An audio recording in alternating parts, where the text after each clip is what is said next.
Well, it's Tuesday, which means it's time for another fighter practice video while we can't actually get to fighter practices in person. Last week we talked about 3 different ways of throwing offsides. These 3 offsides came in of the form the indirect offside by oblimakia, the straight throwing the pommel but letting the sword flip over to the other side with the shoulder driving forward all the way. And the final one was the redirected snap into the offside. Those 3 shots are very useful. The snap that we learnt in the first week is also very useful, but it won't win you fights because they're individual shots. They're great from a standing start, however a fight is more than one shot. So this week we're going to look at a couple of the returns and a couple of the ways of rolling into various other shots from one of these 2 starters. Now, the very first way most people think about throwing is the straight onside and then rolling into the offside. This is a good combination if you can get it going fast. It's an excellent combination to do. It won't fool a lot of the more experienced fighters. However, I do wish to go through it today because there's a couple of key things that I want to make clear. A lot of new fighters throw the snap and then they literally, with just the wrist, try to flip it over to the other side. And they'll sit here doing this all night long, not really generating any power, and also putting a lot of stress on their wrist. What that means is over time, they will get a lot of strain on the wrist and they will eventually blow the wrist. If they're caught out in the wrong position, their opponent can easily block it and take advantage of it. And in general form, the lazier they get with this, the more likely they are to start doing this, where they literally just flip it over, and if you can see, I'm just hitting flat every single time. So often I've fought someone and they have just literally done that wrist turn like so, hits flat every time. That's something we want to avoid right from the get-go. So, how do I teach my onside offside? The way I teach my onside offside is actually quite similar to the shot we were learning yesterday, where we allowed the sword tip to go out and then rolled it around for an actual snap.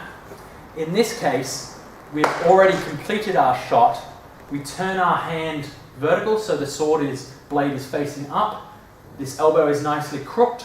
We then rotate and lift the elbow, rotating around that balance point on the sword. It's very key that you actually rotate on that balance point. So what that looks like front on is I am rotating my hand around this balance point which I'm holding still. You'll see my hand is doing an arc and I am rotating around that. So there is the motion. The sword is staying in front of me, so it's giving me good protection, but it is still rotating around this balance point, generating power. The other key thing that you may have noticed is that my shoulder is very much rolling forwards and backwards in this motion. It is very key for that because that is where the power is generated. It is not my arm generating that power. This means that you can roll quickly between one and the other. The teaching method of flipping that hand up and lifting the elbow to force that shoulder back is a good one. However, it is not the final motion. It's a good way of feeling that motion, feeling what's supposed to be happening. You can then, through repetition, bring it down to the minimal effort that you actually need. The other key factors here is that this is quite a locked wrist motion. We are no longer throwing that long snap and going into the handshake.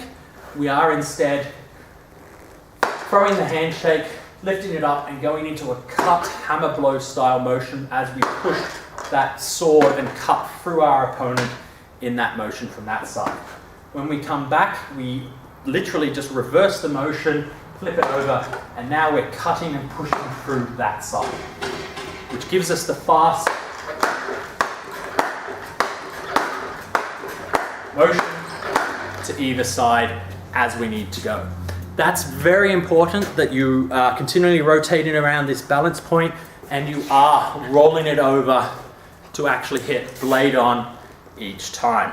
If you don't hit blade on, you're probably putting your wrist into a bad position. If you have a look at my wrist, as I'm hitting, my whole arm is in line with that sword, pushing that sword through the opponent. Likewise, that side. I'm not relying on the wrist just to hold it all and hitting flat, because that will just seriously do bad things to your wrist. So, now that you've got the combinations of a snap, an offside, and an onside offside, we can start doing a couple of drills where we flow from one to the next. So what we're going to do for this first week of drills is we're now going to look at doing the 1 to 6 drill. Basically, everybody in their own area has some kind of version of it. It's old as the hills. I'm sure when they founded the SCA that this was the first drill that came out. And it is purely number the points. 1, 2, 3, 4, 5, 6. Some people go for a 7 in a thrust. Some people change the numbering. Doesn't really matter. The goal here is to go from position 1 to position 1. Position 1 to position 2. Position 2 to position 3. And what we're doing is we're going 1, 1, 1, 2, 1, 3, 1, 4, 1, 5, 1, 6. Then 2, 1, 2, 2, 2, 3, 2, 4, 2, 5, 2, 6. And we're just looking nice and slowly. We're not going for power again, because this is just smoothness work. Is we're looking for ways to roll from one position to the other without having to completely come back and reset. Okay? For this first week, just have a look at how you wish to return the sword. Don't think too much about high-lows. We'll get into those next week. But now we're just looking about getting that sword moving and not getting caught up on ourselves and being able to throw a blow.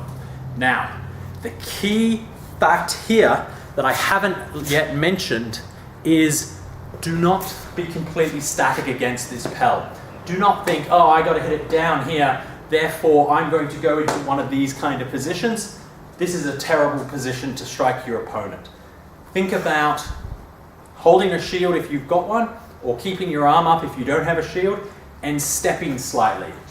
Here, if I'm going from 1 to 6, that is the shot. I have kept this shield in place, and I have moved sideways to clear my sword space to come around and hit into that number 6 position.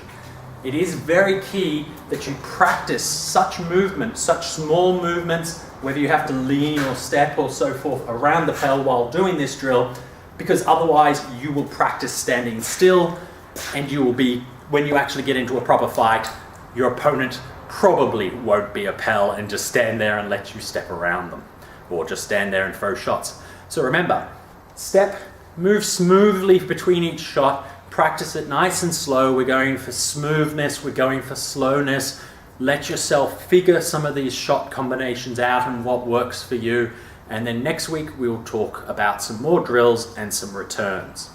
Until then, I will catch you later.